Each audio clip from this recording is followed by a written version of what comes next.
On a le sentiment, et beaucoup de Français comme de chefs d'entreprise ont le sentiment qu'il y a à la tête du pays, à la tête des institutions européennes, des hauts fonctionnaires, des technocrates qui tirent profit, qui légitiment leur salaire par le fait d'être toujours plus durs, de punir, de sanctionner les Français par une surchauffe réglementaire qui ne fait que s'accumuler année après année. En 20 ans, le code du commerce a augmenté en densité de 300%. Le code de l'environnement, c'est plus 600%. Il y a un impôt qui ne dit pas son nom, c'est l'impôt papier. Et moi, je souhaite qu'on puisse simplifier la vie de nos chefs d'entreprise, simplifier nos entrepreneurs. Entre 2015 et 2030, le prix moyen d'une Clio aurait augmenté de 40% et que ces 40% sont imputables à 90% à la réglementation de l'Union européenne, à la réglementation européenne qui s'applique aujourd'hui. Et il n'y a qu'un seul malheur, c'est qu'on est toujours plus dur avec nos chefs d'entreprise, qu'on surtranspose toujours à outrance puisque la France veut être le premier élève de la classe au sein de l'Union européenne alors que nos partenaires économiques, notamment au sein de la zone euro,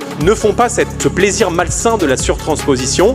Eh bien, en simplifiant l'économie française, c'est évidemment du PIB en plus, c'est de la liberté en plus pour nos chefs d'entreprise. Et il n'y a pas de raison que beaucoup de pays dans le monde arrivent à rayer des décrets et que la France, elle, n'y arrive pas.